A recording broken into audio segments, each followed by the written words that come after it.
Well, greetings to you. A word or two, I think, about Davos. Now it's finished and the dust has settled, and I wanted some time out to take stock. Interesting that the takeaway thing that Ursula von der, whatever her name is, the German bird, came up with, what do we take away from Davos? And it was interesting. In her words, she said, it's not climate change, it's not this, it's not that, but it's misinformation and disinformation. Which actually sent a message to everybody, didn't it? Specifically our own government, that anything that doesn't come from government is misinformation or disinformation. And of course, that ball was started rolling by Jacinda Ardern in New Zealand. If you don't hear it from us, it ain't true. They really do think we're stupid, don't they? Well, we're not stupid. But they are determined to close down social media because, as Goebbels knew, master of propaganda, you cannot have dissent. So it has to be the BBC, it has to be Sky or CNBC or CNN. You have to follow the news which is on rails. Dissent is not allowed. Otherwise, people will get together in pubs and start saying, just a minute, did you hear the guy on TV the other night saying that it's all a load of bollocks? And they can't afford that. So she's admitted it, and that's coming down your path. What's the good news? Well, the people are beginning to wake up, aren't they? German farmers, Dutch farmers, Italian farmers, French farmers, wakey. Thank goodness, I thought they were never going to wake up. The Texas governor has woken up about the invasion on the United States border. They've woken up. Sunak, of course, hasn't woken up because he's already wide awake, because it's all quite deliberate. It's all part of the World Economic Forum and UN plan. And the next thing coming down the path is the WHO, World Health Organization, with their ghastly jabs, and it'll be mandatory and all the rest of it. But if you're a subscriber of mine, you know all this. So I'm waiting for the rest of the country to start waking up, and they are beginning to wake up, with some brave doctors now coming up and saying, what's all this? And Anthony Bridgen saying, just a minute, excess deaths, can we have an inquiry? Not blaming anybody. Nobody's blaming anybody at this stage. Well, let's have an inquiry. What's wrong with having an inquiry? And why is it being kicked down the road, the inquiry, to after the election? Because if the truth ever came out about all these things, it would collapse the government, and they know it. And Her Majesty's opposition wouldn't do much better by it. And of course, poor old Reform would have nothing to say either, because they were all part of it, weren't they? Because they all piss in the same pot. Now, some years ago, I think it was 4 or 5 years ago, I was beginning to see which way the world was going. And I said, just a few tips. And I've been asked for some tips now. You know, what's the future hold? If you're right and things are going to go to rat shit, what's going to be the problem? Right, well, we see the fightbacks coming, and we still might be saved. We have elections everywhere. We still might be saved, and we might be able to pull back from the brink of the abyss. But there are a few things you can do. First of all, don't keep your money in a bank. Paper currency is going down the lavatory. Digital currency would be another reason and system for central banks stealing your money. If we do have a breakdown, it'll largely be in the big cities, a breakdown of civilization as we understand it in this country, and probably North America and maybe Western Europe. And you might argue that's already happening, the signs are already there. But a few years ago I said, well, first of all, buy shares. If you've got any money, buy shares in arms manufacturing companies. Well, boy, did I get that right, didn't I? And I hope you did. And around about the same time as I was suggesting you get out of paper money into gold, another great win. So I'm glad my subscribers are actually making a buck or two on the advice, should you take it.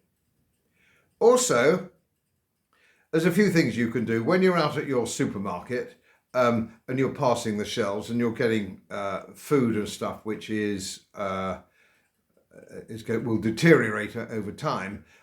Pick up some tinned meat, corned beef, tinned sardines, so and so forth. Don't need to have a whole cartload of it. As you're going around every week doing it, when you see them there, they're only a couple of quid a tin or whatever it is. Take them out, put them in, and put them under the stairs, or put them in the larder, or put them in a safe place in the garage if you like. It really doesn't matter. So that you have a buffer.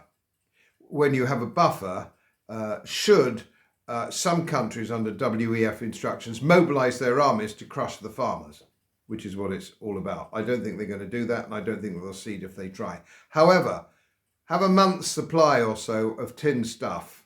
And I have a friend of mine, I don't do this myself, but I'm going to take a little bit of note. She's a big one for bottled water. She's a big one for bottled. Get crates and crates of bottled water because that's going to be useful. And Calagas, little things that can keep your lights on, candles, and those little burners. You know, those little burners, little ovens with Calagas written. And you've got a supply. Get a supply while you can. Because when the shit hits the fan, if the shit hits the fan, they'll be gone. They won't be in the shops, all right? They'll have long gone.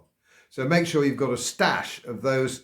Well, there's some other things that you can do. They're not quite as easy as buying pilchards and spam in the supermarket and candles and Calagas stuff. There's some other things that you can do that I have done. Now, these aren't quite so easy, and I fully appreciate it. I do not like the way the country's going. I do not like the way North America's going. Neither do you. There are some other things I would counsel you to, if you can, and if the circumstances are right on your property, get a generator, if you can. A generator will keep going the things that you need, those vital things that you need. So stuff like your freezer, you know, you can keep your freezer going and that kind of thing, and anything else you require electronically in your house. Which is difficult to lose. Another thing, we are going over to the World Health Organization. They will be making the decisions for you and your family in the future. They will be probably mandatory. So it can be mandatory medication. And we saw some of that in Italy, actually, where if the computer says you haven't submitted to mandatory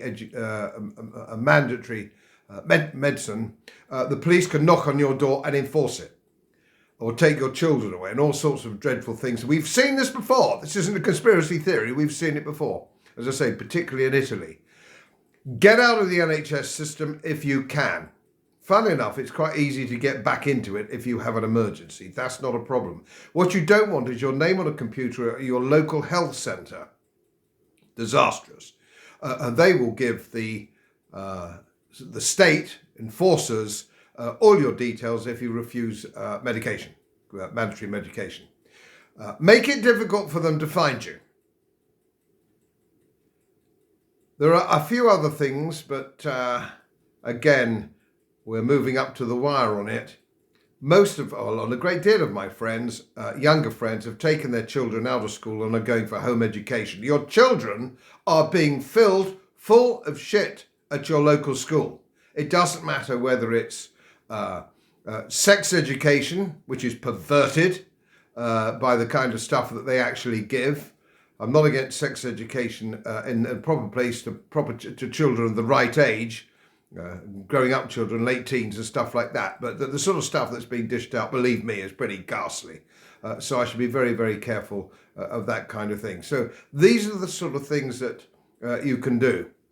And my last thing is, especially if you live in a city, we live in a rural community, we have a small holding, make sure that you can defend your family in some way. I have seen those nasty pictures from Ireland, of all places recently, where there have been out of control immigrants and people actually banging on doors of ordinary Irish families in an intimidating way and trying to get in, so on and so forth. Make sure that you're not a victim. Don't be a victim. How you go about protecting yourself and your family is your own business. Believe me, I know how I'll protect mine. But you have to do the same thing. Be ready. Don't be a victim. So there are a few tips. But as I say, it's not all doom and gloom.